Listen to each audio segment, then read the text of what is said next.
Now to the Ukrainian president claims Russia plans to blow up a dam. latest from the war in Ukraine, where President Zelensky is out with a new warning I gotta about pee, I'll what be Russia back. might do. Now, both sides are preparing for a likely battle for control of a key province, and Russia is continuing airstrikes on Ukrainian cities. This morning, Russian TV showed President Vladimir Putin visiting recent draftee soldiers who are training to fight. Holly Williams is in Ukraine's capital, that's Kyiv, where President Zelensky claims Russia is plotting a large-scale disaster in his country. Holly, yikes, that sounds very ominous. What do you think this is all about? Yes, good morning. Well, President Zelensky claims that Russia is planning to blow up a dam in southern Ukraine and has already laid mines. He says it would impact hundreds of thousands of people and could even leave a nuclear power plant without water for cooling. Russian state TV showed Vladimir Putin visiting a training base for mobilized troops, trying out a new sniper rifle for himself and admiring the boots his soldiers wear on Ukraine's deadly front line. Do you think he's logical right now? My personal opinion, he's unhealthy. Vitaly Klitschko is the mayor of Kyiv, a former world heavyweight champion and a symbol of Ukraine's resistance. He told us his country urgently needs better air defense systems. You've been asking the West for more air defense systems since February. You must be frustrated. I don't want to complain. I just tell, please, please, please, we need that. He's begging for help because of this. A new wave of Russian strikes that Ukraine says destroyed 30% of its power stations in just over a week. The government's warning of rolling blackouts. They want to make our citizens freezing in the winter. Natalia Shkarupa and her daughter Ilona live. A thing I don't understand about this is, like, they literally have been saying that the attacks are negligible and the impact is not that important, while simultaneously now saying that, like, no, actually they are significant. They have been significant from the jump. They're completely unacceptable. They are terrorizing the civilian population. And I think part of the media narrative has been that, like, no, they're not actually working, which is creating a false sense of security. And now they're going back on that original propaganda they were cutting, making it seem as though it's not significant. They haven't said that people dying isn't negligible. No, they don't want to cause panic in their own population. No, I'm not even talking about Ukraine. I think Ukraine is now openly stating that it is significant. The attacks are significant.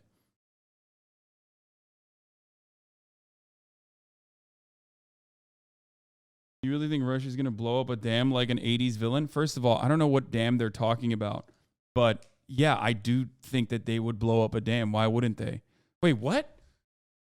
The fuck do you think they've been doing? They've been hitting the fucking power supply across the board in western Ukrainian territories nonstop. Why would they not blow up a fucking dam? If they're talking about the dam, that I thought they already blew up a dam that was stopping water from going into Crimea, which that one is justifiable. But if they're talking about, like, blowing up another dam that is offering power directly into Western Ukrainian territories, I do not actually think that that is beyond them, and I do think that they would do it.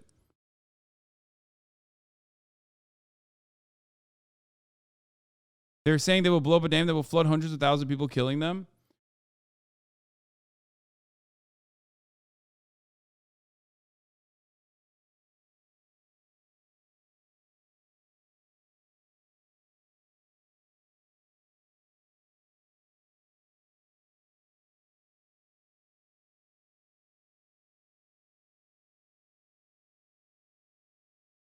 Reports are that the dam supplies water to the cool reactors in the nuclear power plant.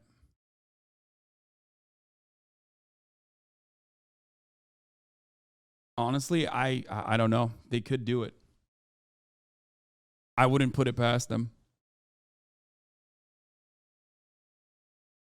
live in a tiny apartment in the suburbs of Kyiv. If the heating doesn't work this winter, Natalia told us, they'll go and stay in her parents' house. These guys are they're crazy. What do you mean? I think that the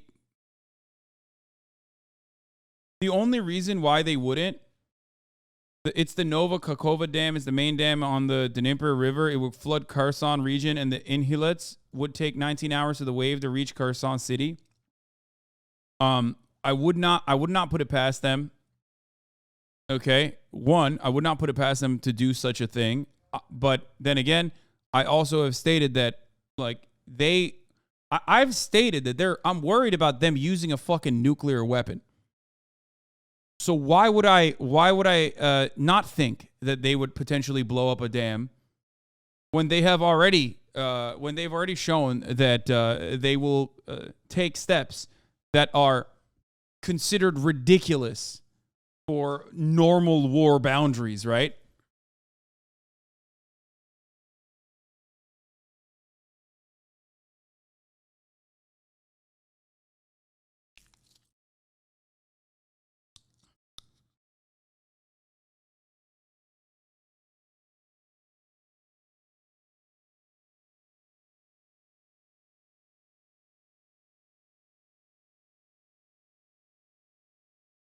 It's against the War Bro Code. Yeah, they have violated the War Bro Code many, many times. The only reason why I think they might not do it, the only reason why, I mean, they probably would not do it is because, one, it makes it, I mean, completely impossible, even though it is basically impossible from the win over fucking Kherson, the hearts and minds, that's pretty much done now. That's not happening. But also on top of that, it would probably, I suspect that it would hurt their, like any shot of like a Western offensive or anything like that. It separates their troops too, no? Like it makes it harder for them to move their own troops. This is what would happen if they blew up this dam.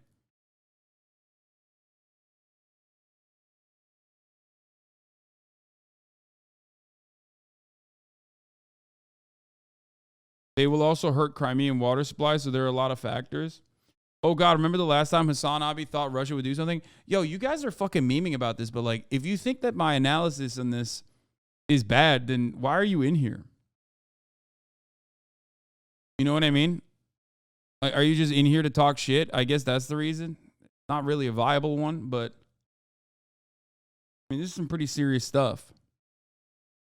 So I don't know what to tell you. Like,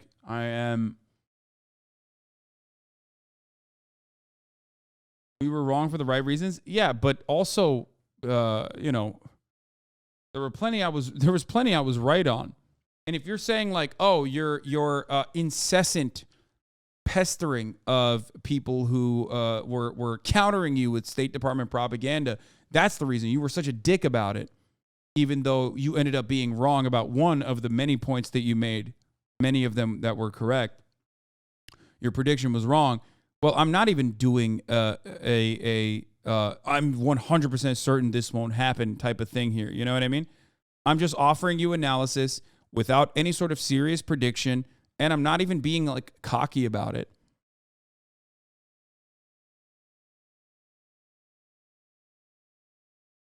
Why does this get brought up every single day? Because people think that it's a weapon to discourage other people from taking me seriously. Like, they don't give a shit about, I don't think 90% of those people that say stuff like that legitimately care about Ukrainian people, Ukrainian lives, or anything like that. They just, I think, more so care about, fighting a battle for their pseudo-intellectual daddy on the internet.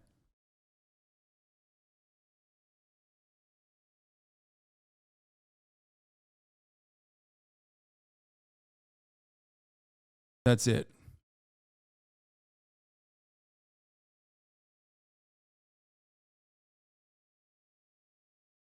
Russia is saying that it's Ukraine who will blow up the dam with HIMARS. Law. Yeah, that's bananas. I do not think that.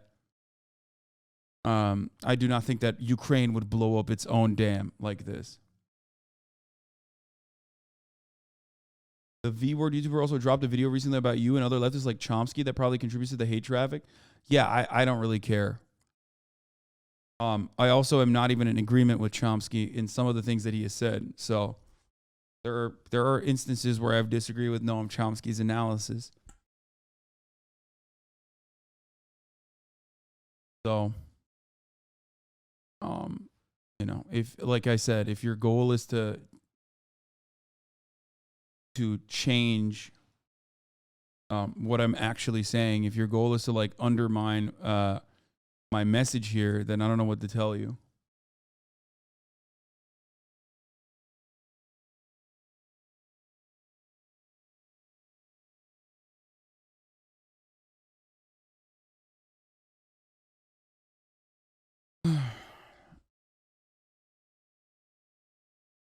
Okay.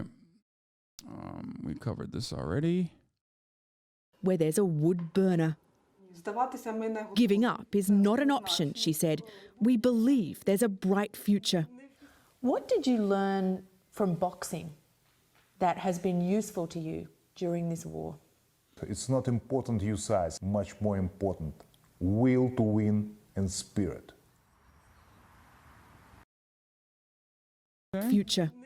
What did you learn from boxing that has been useful to you during this war? It's not important your size, much more important, will to win and spirit. The US says it has information that troops from Iran are on the ground supporting Russian drone attacks here in Ukraine. The Ukrainian government claims that Russia's ordered nearly 2,500 so-called kamikaze drones from Iran. Tony. All right, we'll be watching out for it. Holly Williams in Ukraine for us. Holly, thank you very much.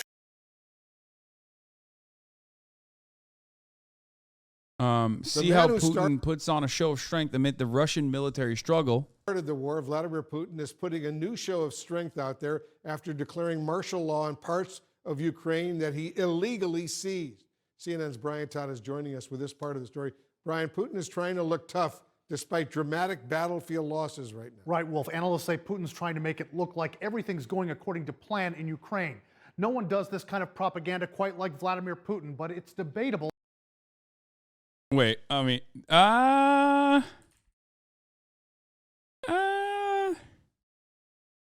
you sure about that?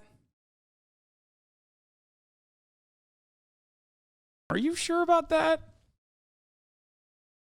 I mean, come on. We're in American media. You're like, yeah, like Vladimir Putin's a fucking clown, but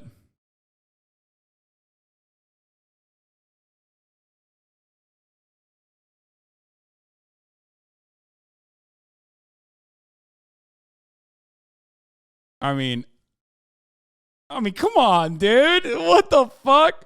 Dude, it's so funny. It's so funny when American media covers Vladimir Putin's actions because, like we're American media. What the fuck? Like, we're still doing the same shit.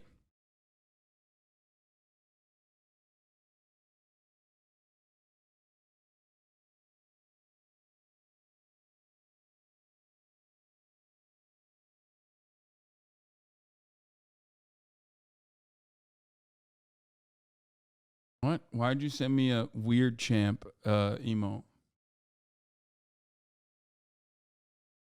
It's just like, oh man, no one does this when they're winning. I mean, clearly. Whether ordinary Russians are buying it at this point in a destructive, costly war. A made-for-TV moment, Putin style. The Russian president makes a personal, hands-on show of force, firing a sniper rifle while at a Russian military base. This video just released by the Russian Defense Ministry. Visiting a training ground for newly mobilized soldiers, Vladimir Putin gets a briefing, enters the firing range to observe target practice, then strides out on the range himself, dons his eye and ear protection, hits the dirt alongside the others, and takes aim. He dusts off his coat, hugs a soldier, then continues his inspection of newly mobilized troops. What's really remarkable is, given how Russia is suffering battlefield reverses, that Putin is willing to not only take ownership of the war, but appears to double down on it by picking up a gun himself and sort of saying, I'm here fighting with you. Here's an exchange where Putin asks a soldier if he's got everything he needs in training. The soldier responds, no issues, sir, and Putin raps his knuckle on the table in approval. But one clip from near the front lines, recently played by CNN, portrays the opposite. Newly mobilized Russian soldiers in the Luhansk region complaining. We've got this shit for training 11 days from when we were deployed. We left Moscow 11 days ago. How many times did you shoot already? Once. 3 bullet cartridges.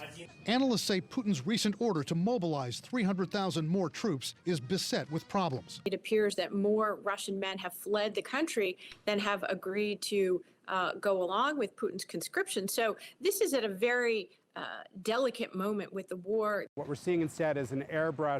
I hate to admit that I too actually thought that that was his real voice for a second. I don't like to admit this reality, but it is the reality. I thought that it was his actual voice for like just a second. I was like, that's weird. Why is he so... Why does he have so much clarity? They got the most American guy in the fucking front lines. Kremlin depiction of Russia's mighty army. And we know quite vividly what has happened to that army on the battlefield inside Ukraine. It's being shredded. But for Putin, displays like this are a go-to move to galvanize support. In the past, the Kremlin's put out propaganda images of him riding a horse shirtless on a bare-chested fishing. Okay, well, don't make him look cool, like, while you're trying to be like he's a pussy. I mean, what the fuck's wrong with you guys? Expedition. Descending. It's like the one time where he looks cool. Why are you showing the other propaganda stuff from way back in the day that actually makes him look good? What the fuck? In a small submarine. Hiking on a hillside. Thoughtfully pondering nature on a fallen tree. Thoughtfully pondering. What the fuck? Yo, he's bi-sitting. Yo, Vlad. Chill, dude. What the fuck?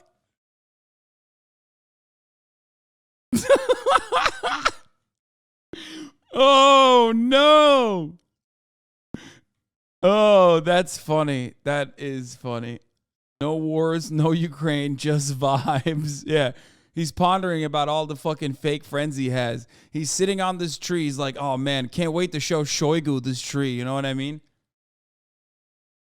He's my only friend. Everybody else is a fucking fake friend, dude. I got a cabinet full of ministers. Double the amount of faces, if you know what I'm saying. Bring nature on a fallen tree. We've seen him in organized hockey games, magically scoring multiple goals. Bro, dude, come on. Yeah, you're making leaders in the other side of the world look good, okay, when you show this shit. Ours don't do cool shit like this. What is this, a puff piece for fucking Putin? What are they doing? This is North Korea level. Damn. First of all, North Korea cuts incredible propaganda. If you haven't seen any of it, we can go through it at a different time. But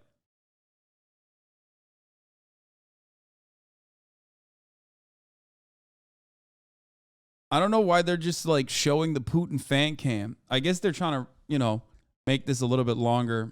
They're running for time. But one analyst says Putin's strongman act at this point in a grinding war has gotten stale. Putin himself just celebrated his 70th birthday, and I don't think most Russians are taken in by the image of their leader.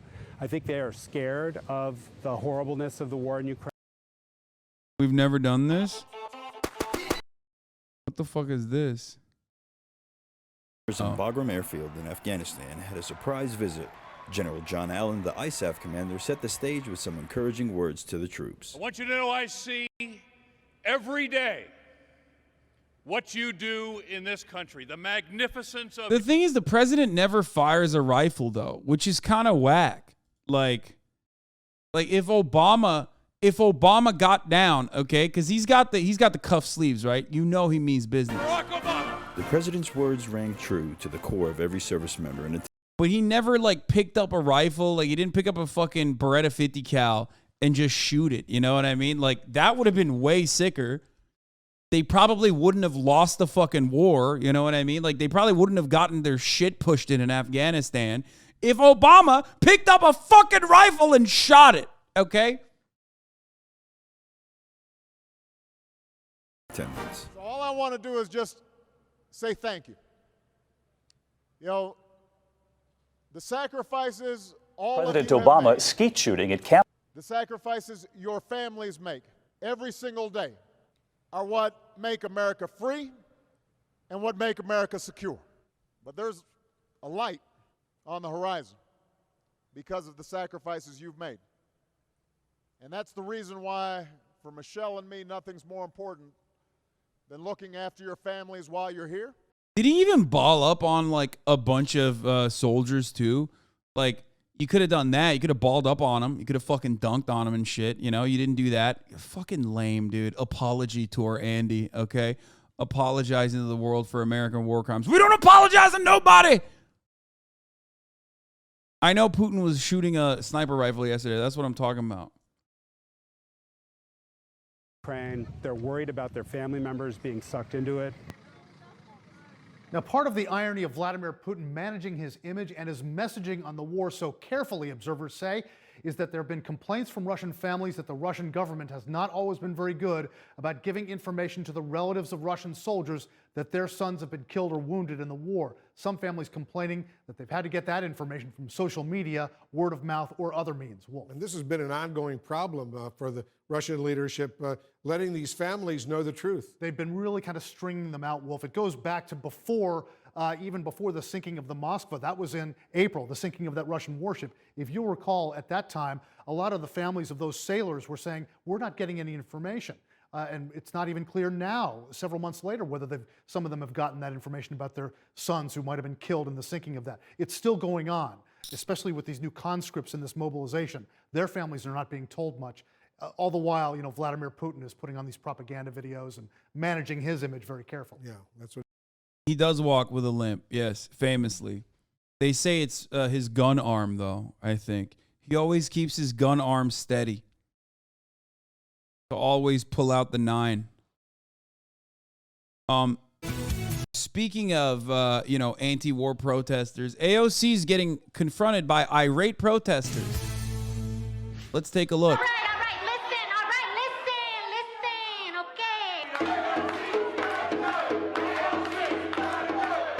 Wake up, New York. Vote for Tina Forte. Fuck AOC. Agenda 2020. UN is dirty. Save humanity. Fuck Joe Biden.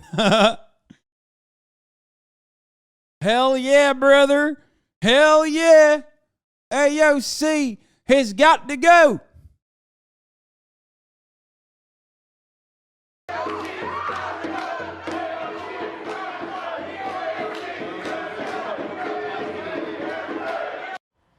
That is AOC dancing off her own constituents at a town hall this week at... Come on, dude. Fox News is so good.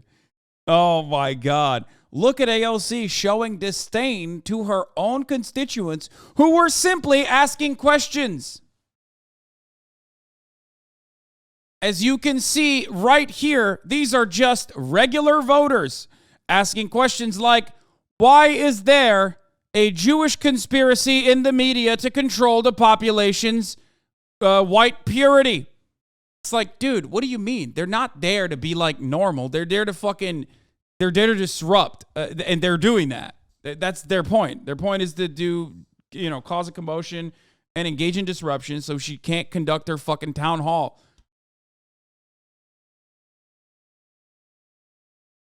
The fuck? What? Like, this isn't like a constituent asked like a good question and then she responded to it in a shitty way. As they are voicing their concerns about how far left or how they're concerned because she gave money to Ukraine and was in agreement with that, like all Democrats did. But they think she needs to be more left. So let's bring in Fox News contributor Laura Trump to react to this. Hey, Laura. Interesting response, right? They're saying. Yeah, they're so happy. Halfway through this clip, the conspiracy crew starts chanting, AOC has got to go, and AOC seated on the stage and drinking some water, starts dancing and shimmying to the beat. They hoped to shut this event down, but failed.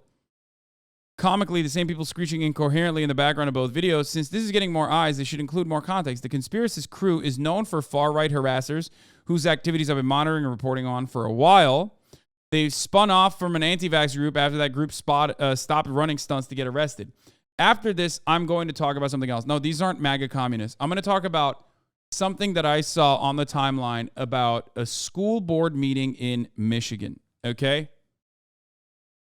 A school board meeting in Michigan and what it says about the future of, middle America. Because holy shit.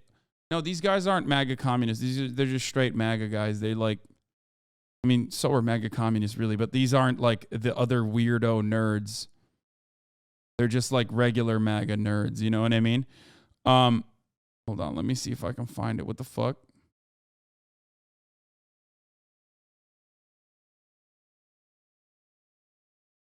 No, they're not Larishite weirdos. We're not talking about that. Stop.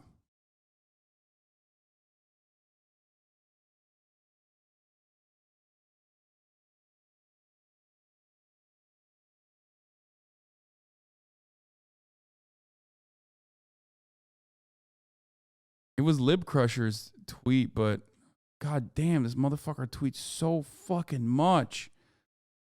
Holy shit, extremely online, brother.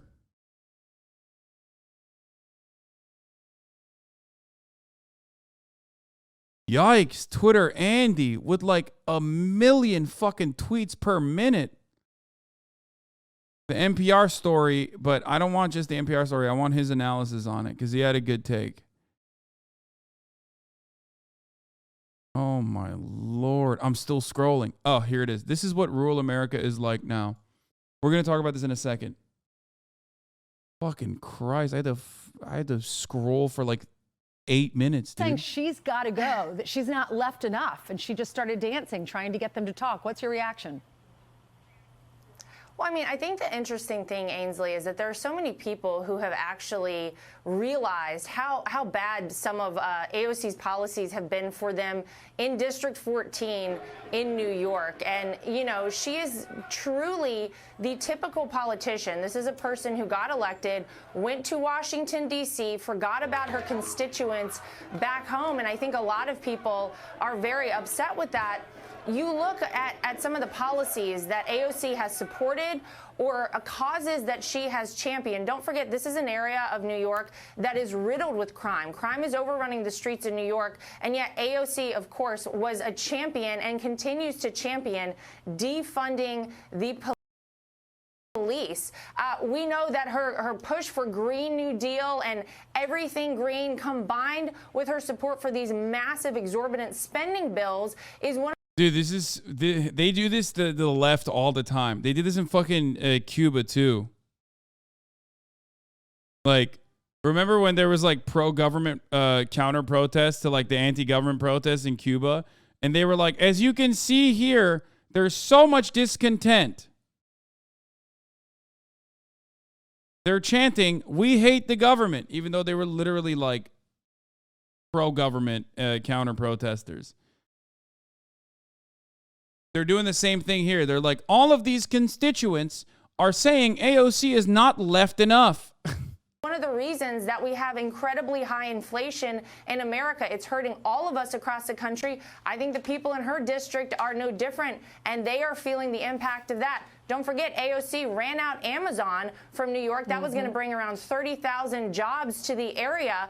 And so I think there's a whole plethora of issues that people have with AOC, but she clearly, Ainsley, feels like she has nothing to be worried about. She is not concerned that people in her own district and her constituents are frustrated with her because she feels she is a shoo-in, that she will win this election no matter what happens. And the truth is that does not have to be the case. This district... Yeah, her constituents are definitely, as you can see, those guys in that room, they're definitely liberal voters.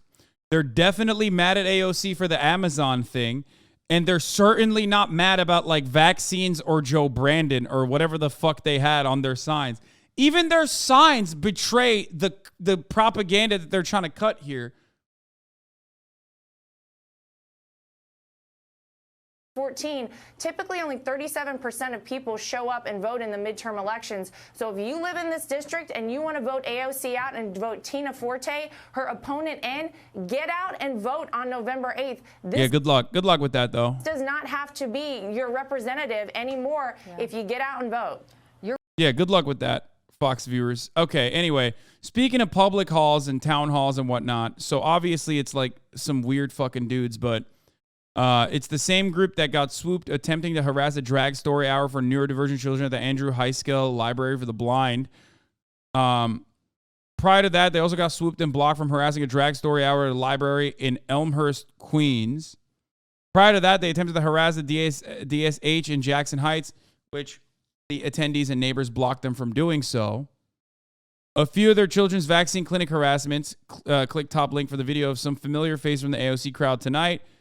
Deanna, Robert, Jack posing with a sign. Robert made me unaware it was a cell phone after Deanna and Jack posing with their tickets they got for squirting water guns at people. Talia Jane, you ignorant slut.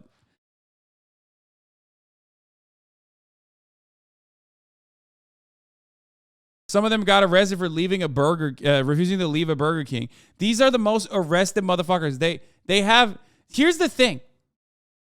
Okay. They just don't have, like, there's no way these people have jobs, okay? I don't know what the fuck they do, but this is all they do, apparently. I don't know what the fuck they're supposed to be doing other than this, but this is all I see them doing, okay? Non-fucking stop. There are people like this just are there to cause disruption and do protests like this, and they do it frequently. And you know, they just never see any sort of like serious repercussions for these actions, but they're everywhere. They're incredibly bored. A lot of them have like some level of financial security. I don't know how. Maybe like property management, landlord types, who knows? But it's crazy. When they get bored, they go harass politicians' houses like de Blasio's. Like, they're just bored. They're bored. They got a lot of time on their hands. Now, speaking of bored people, let's take a look at what life in rural America is like now by looking at a story from Michigan. A high school student's mural angered parents over what they say are hidden messages. This was the mural.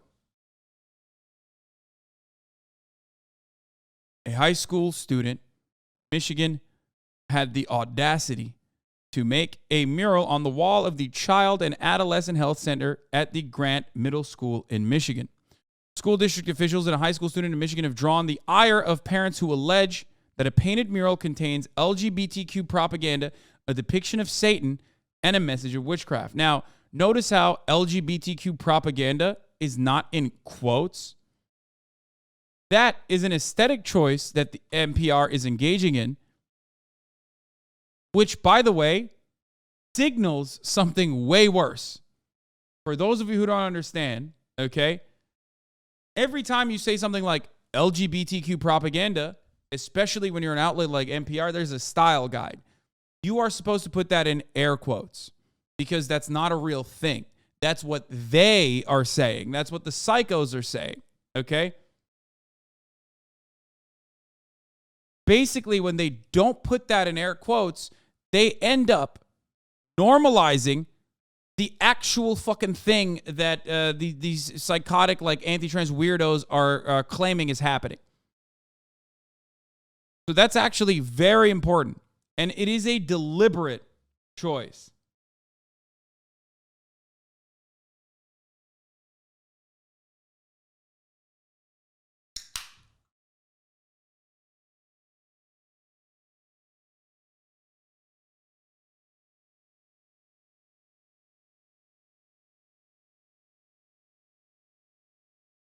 The painting covers, oh, there's a video of it. Thank you so much. That's what I was going to ask for. God damn, this is when chatters and I are like, we're clicking, okay?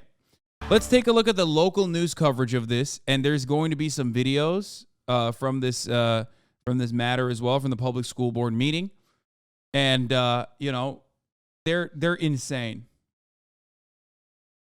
And we begin tonight with the controversial painting by a Grant High School student.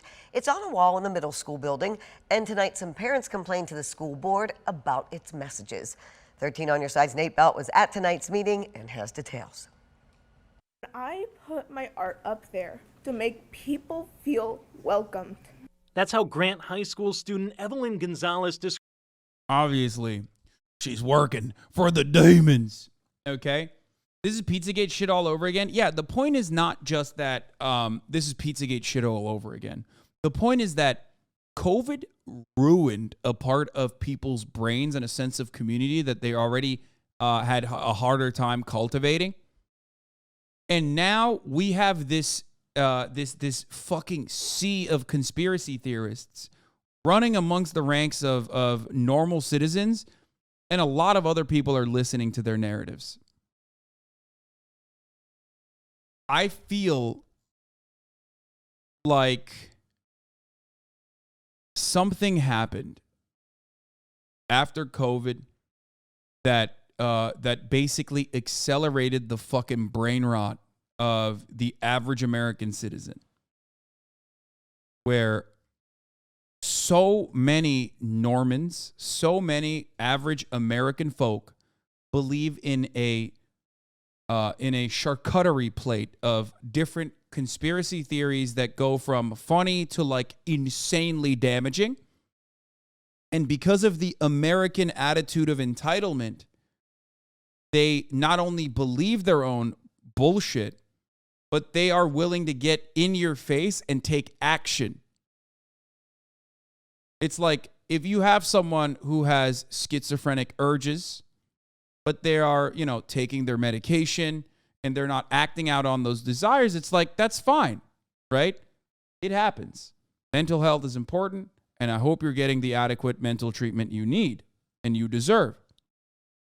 But a lot of these other people have manifestations that I would say are borderline schizophrenic, and they do not see it as a mental illness. They do not see it as anything but the real truth.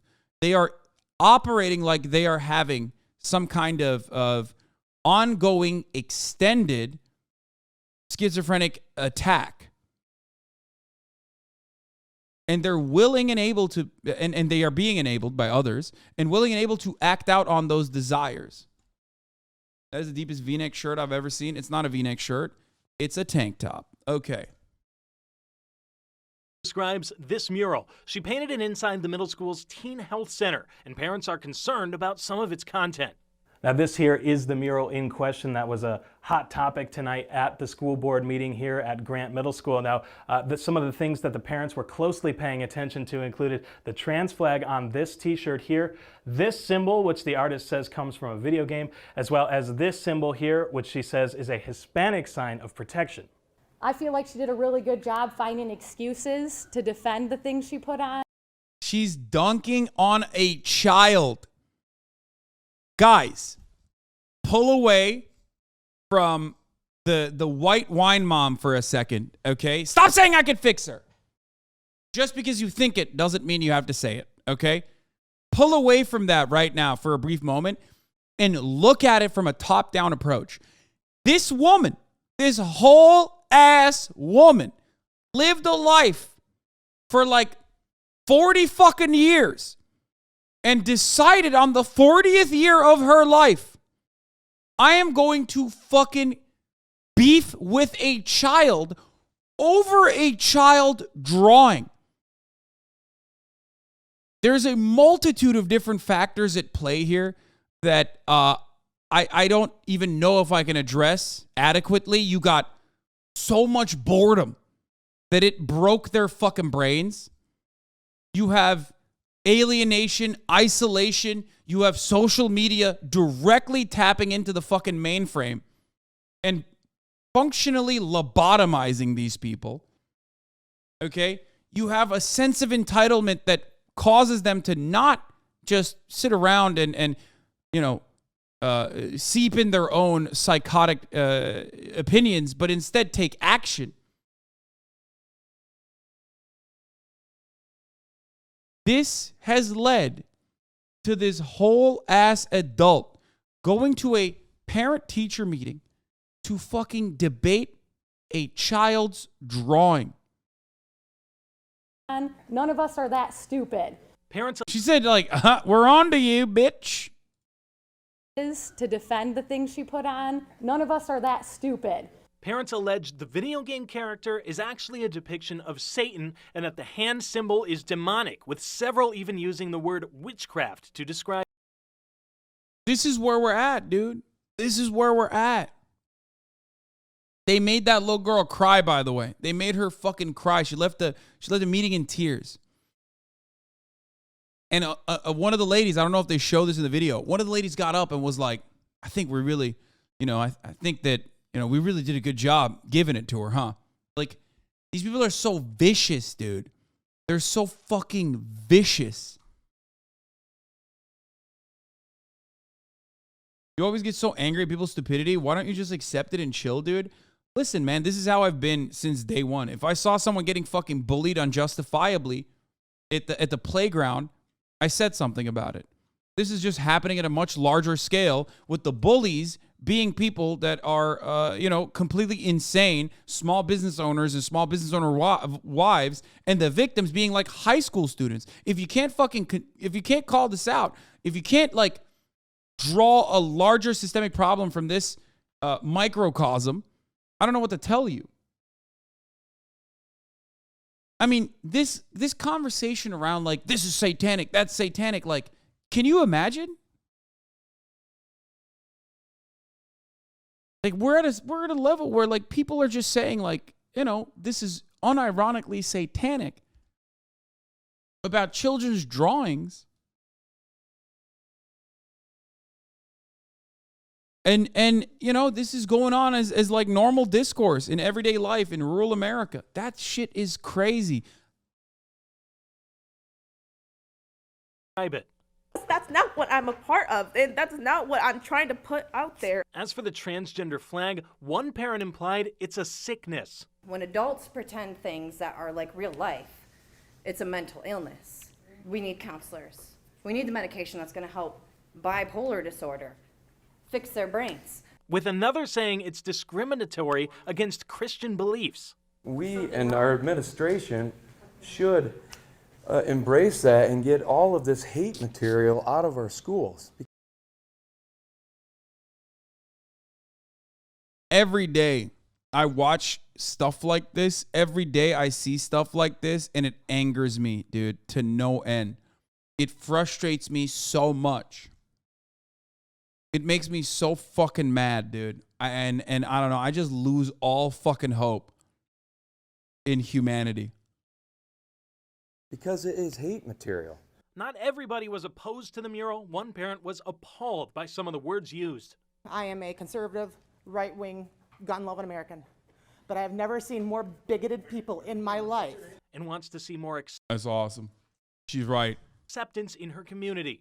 We have an array of people in this little town, and I'll be the first one to support our Christian families, but we're not the only ones here. A student and friend of the artists who described themselves as queer says they were bullied throughout middle school and into high school. They say the mural makes them feel included. Maybe you should be more concerned with your children's behaviors instead of what art is on the wall. While some parents called for the mural to be removed or altered, Grant Public Schools handbook includes a non-discriminatory policy, saying in part, any form of discrimination or harassment can be devastating to an individual's academic progress, social relationship, and or personal sense of self-worth. No decision was made on the future of the mural at Monday's meeting. In Grant, Nate Belt, 13 on your side. The 13 on your sidelines game of the week might be more like the game of the year. It's featuring two undefeated teams in Rockford and Caledonia. And in just a couple of hours, the Rams will take on the Fighting Scots. 13 on your side sports director Jamal Spencer is live at Caledonia High School with a preview. Oh my goodness, this might not. Sorry, I had to heat up my chicken.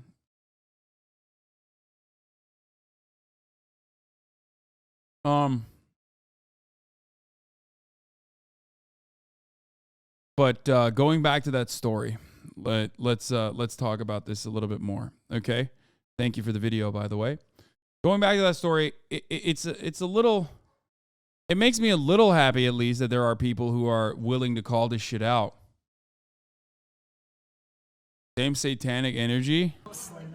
There's a gap right here in the letter M. It's never connected. So you go into Hebrew. Yeah. I mean, this is what's happening. Like, this is what the internet has done to rural America, okay? This is so old. I know. I remember watching this way back in the fucking day. Except you watch it happen. Go to a fucking public school board meeting, okay? And this is what is happening. The letter Vav is also the number 6. Short top, long tail. Short top, long. Like, we used to make jokes about this shit. We used to fucking joke around and say, like, ha, lol, these guys are so crazy. Now it's like they're dictating policy at the local level. Now they're running for office.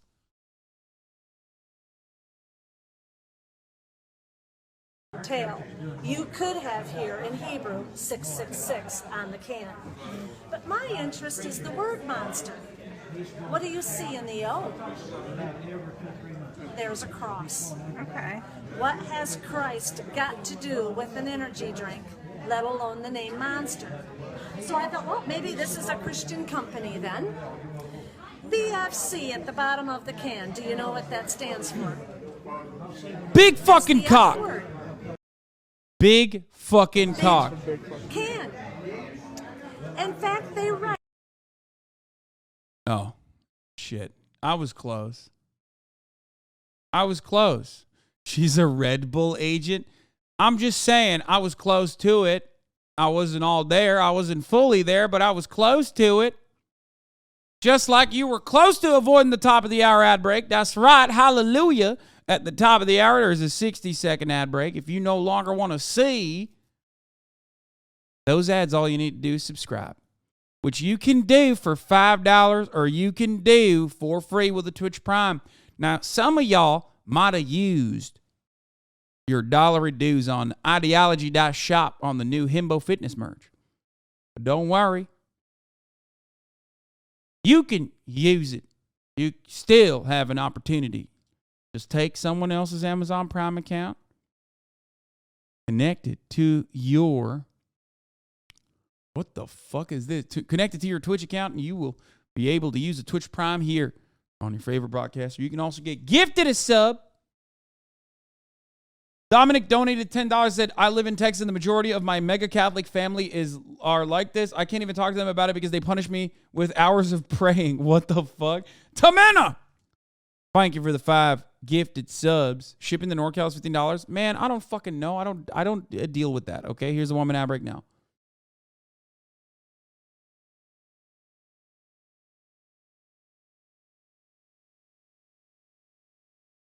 It on the side of the can, so I know that's the F word. Okay. Now, do you know what a MILF is? Yes. That's on the box. MILFs dig it, and you will too. This is not a Christian company at all. So why would they have put a cross on the can? Here is the message. Antichrist. 666 in Hebrew. And then the Bible talks about the beast in Revelation.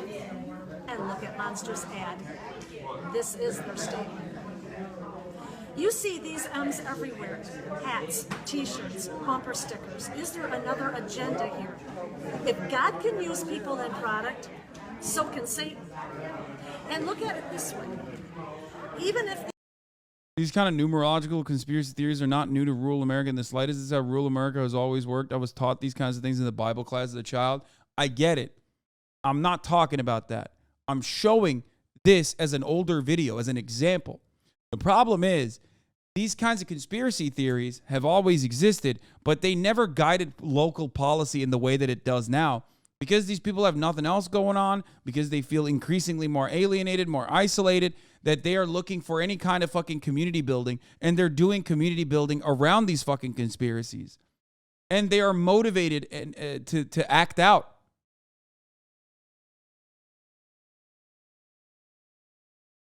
That's the difference. It's crazy.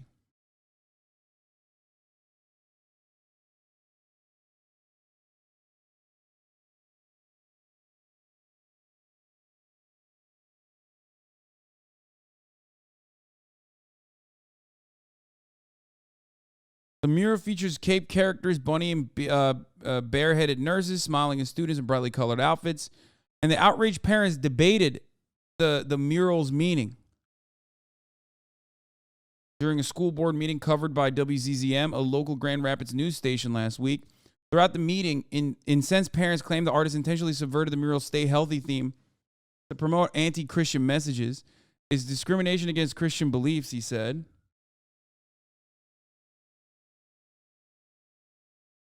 They said it was hate material. One student who identifies as a queer person and who said they've been bullied by other children said the mural made them feel included. Maybe you should be more concerned with your children's behavior instead of what the art is on the wall, they told the parents in the room. And they removed it, by the way. They will eliminate all elements, including the mask and Hamza hand, and deviate from the original design submission that was approved by the administration. They fucking owned this little girl.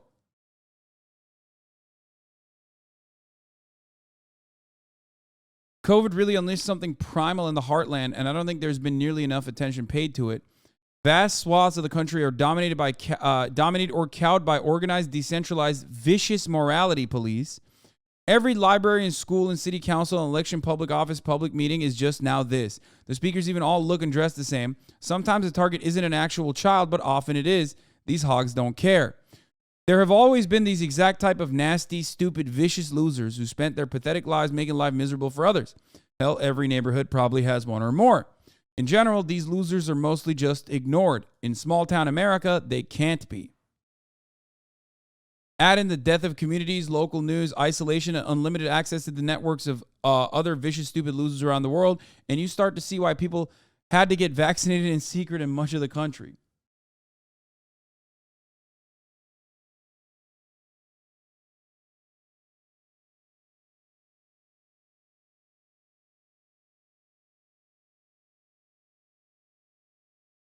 I don't disagree with your assessment at all. My parents now live in a rural town in southern Indiana, and the politics there are fully genocidal. But reading this immediately made me think of my parents who were convinced that there was a transnational trenchcoat mafia in 1999. The problem is the largest media outlets take advantage of this conspiratorial and often genocidal desire and traffic in said conspiracies. You get it?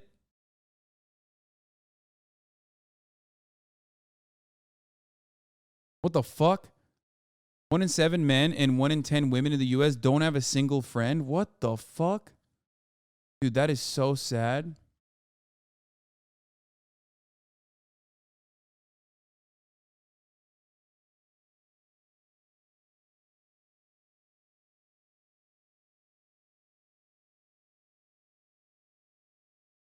This and the sex thing is...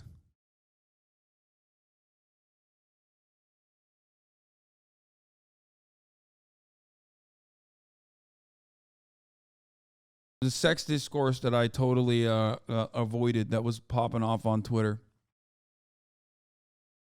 Why do you think we're here, Hasan Abi? Well, I mean, I recognize this. There's a part of the reason why this community grew so rapidly during COVID was because, like, there is a sense of community that you can foster on the internet to a certain degree. Okay? I try to maintain that sense of community here, and I also personally take advantage of that as well. That's why half the chat routinely makes fun of me and says, "You're the most parasocial streamer I've ever seen." Like, shut the fuck up. Yeah, I rely on this just as much as you do. Okay? It is what it is.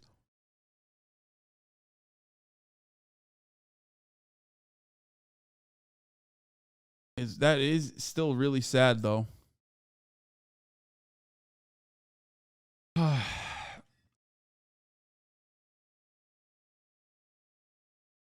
Important to have real life friends. Sure. What is this? I see this moment as a high point for democracy, although it does concern me that relatively few people see it that way. In the US, the UK, Italy, and elsewhere, it can seem ugly and certainly inelegant, but I do believe we're witnessing the resilience of the democratic idea. This is, I'm sure we'll see today, an easily mockable tweet, but I do think there's something to it, and I want to give an example. Outraged conservative parents setting aside their politics, which I detest. It's incredibly heartening to see people fighting over public things. The answer to these parents absolutely cannot be shut up and defer to teachers who are the experts and know best, says Jeffrey Sachs. Of course. That's wrong in every particular, politically, empirically, and ethically. The answer has to be a return to dialogue. These motherfuckers think you can dialogue with insane people. Will Menaker dunks on Jeffrey Sachs' take, says, it's incredibly heartening to see about half the country turn into full-time Satan detectives in their effort to destroy any and all public good, terrorize children, and bring society under the yoke of fully suicidal madness. Yeah. Just dialogue, dude. Just dialogue with these fucking people who are demon hunters, you know?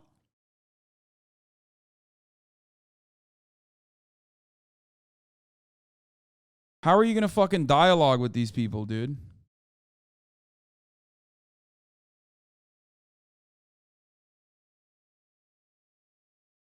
How are you going to reason with someone who's like, it's satanic that you drew a fucking Fortnite character? Anyway.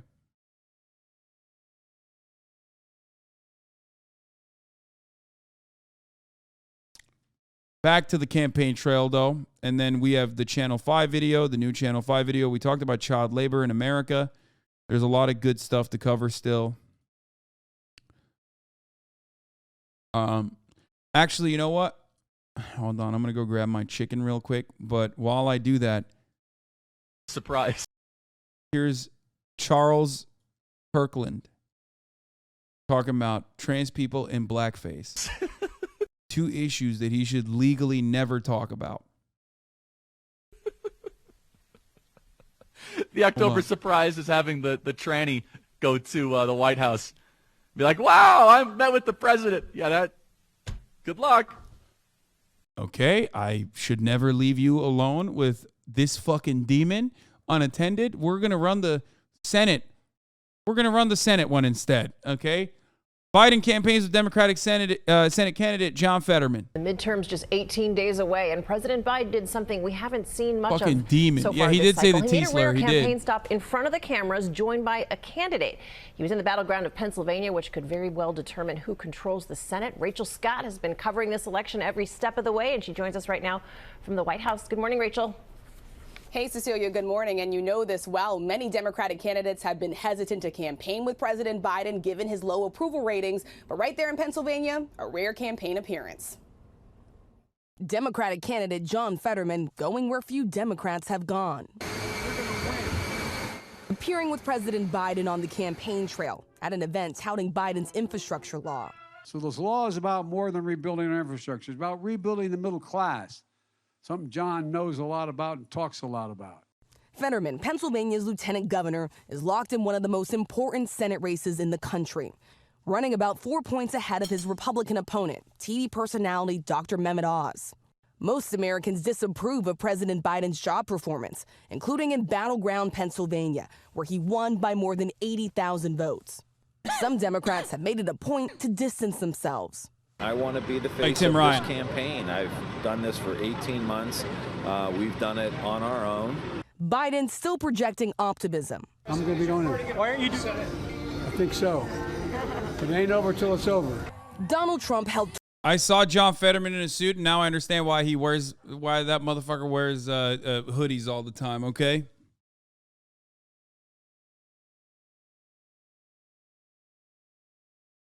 Bro, he looked like, he just looked unnatural.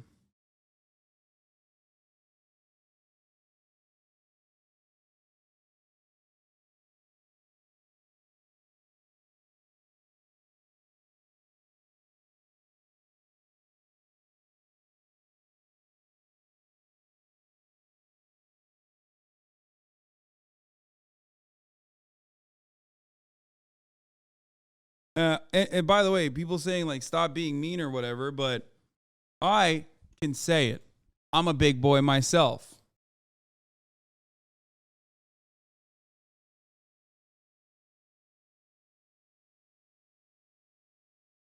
Okay.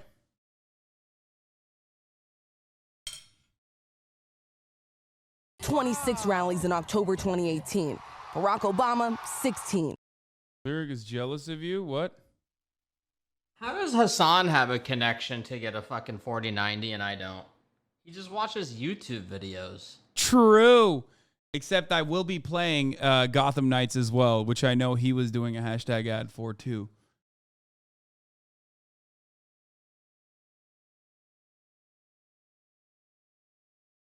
I actually fucking utilize the device. I've been playing Valorante.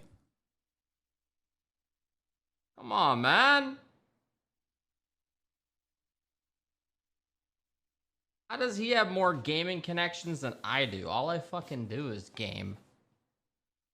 Makes no fucking sense.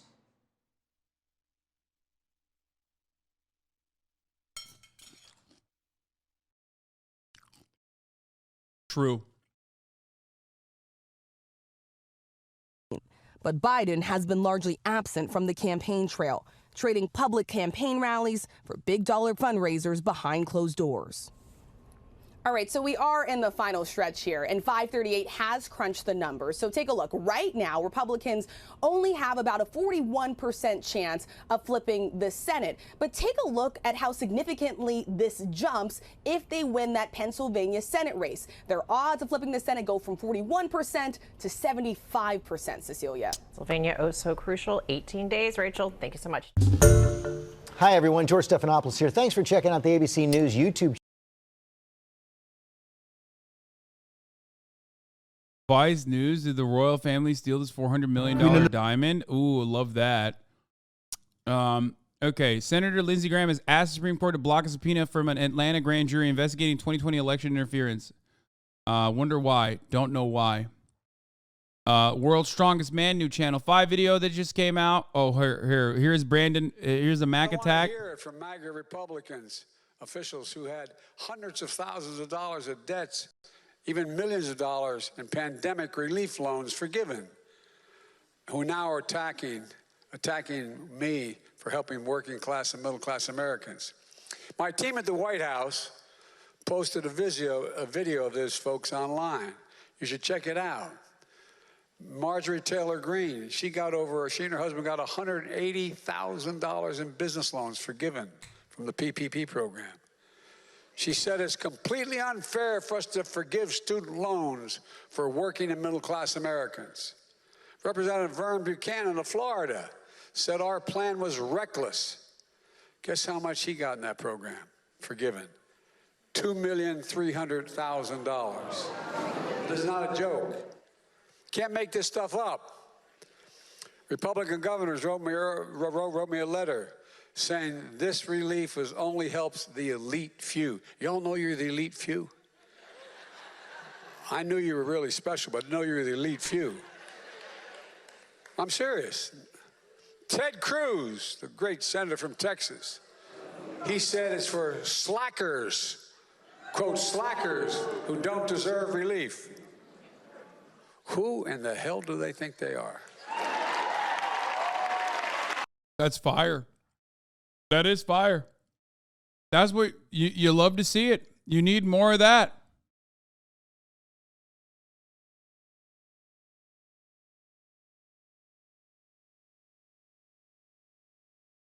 That's good policy and followed by good politics. Shit on him, King. I don't even want to watch this Charlie Kirk video. Fuck him. Elizabeth was a life well lived, a promise with destiny kept. That promise of lifelong service I renew to you all today. It may feel like Charles has been king for ages already, but it isn't official until the crown jewels come out. At his coronation next year, the new king will wear a solid gold crown of 400 gemstones, which is kept with the rest of the royal bling in the Tower of London. Among them are some of the most precious jewels in the world, including the 105-carat Koh-i-Noor diamond, set into another crown in 1937 for the Queen Mother. But some believe this controversial gem doesn't belong to Britain at all. Forget reparations. The least it can do is return India's stolen artifacts.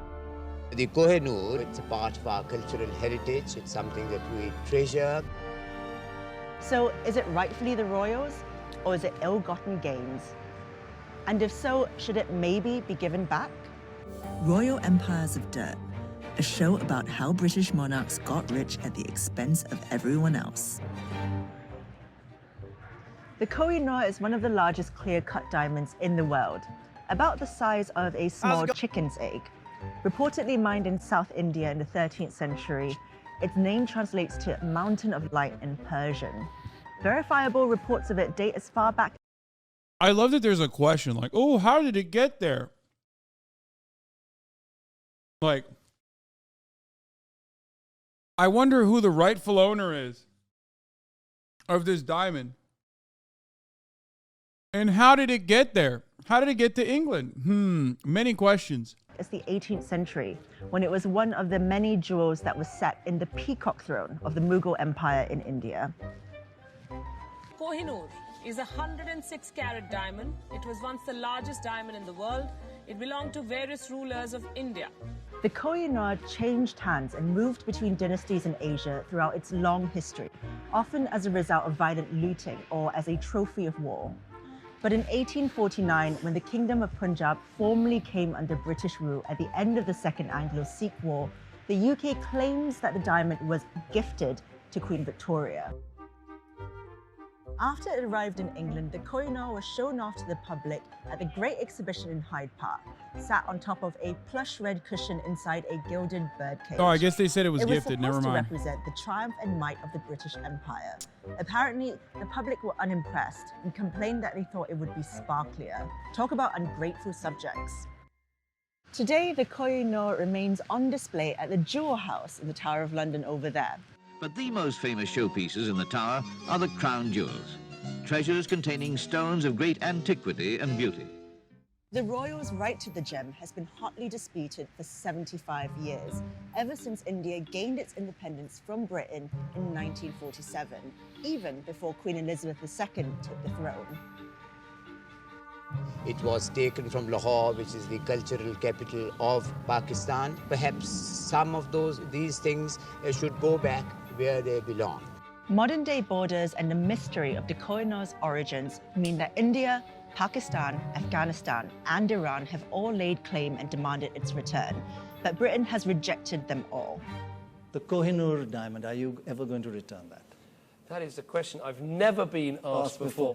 I think I'm afraid to say, to disappoint all the viewers, I'm afraid it's going to have to stay put. When David Cameron visited India as Prime Minister in 2010, he said the diamond was going to have to stay put, explaining that if he made one return, there'd be nothing left in the British Museum.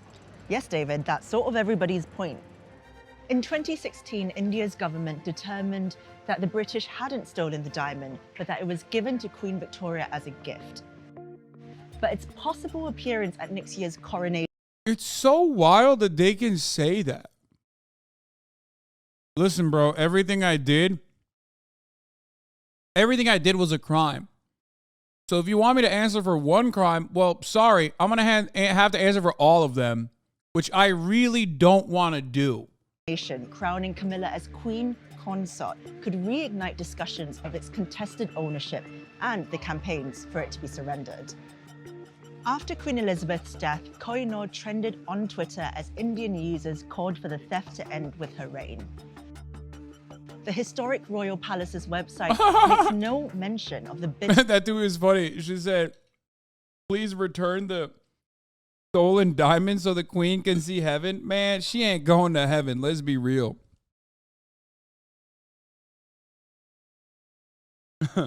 She can return everything and, you know, she's still not going to heaven, okay? Downstairs. She's downstairs.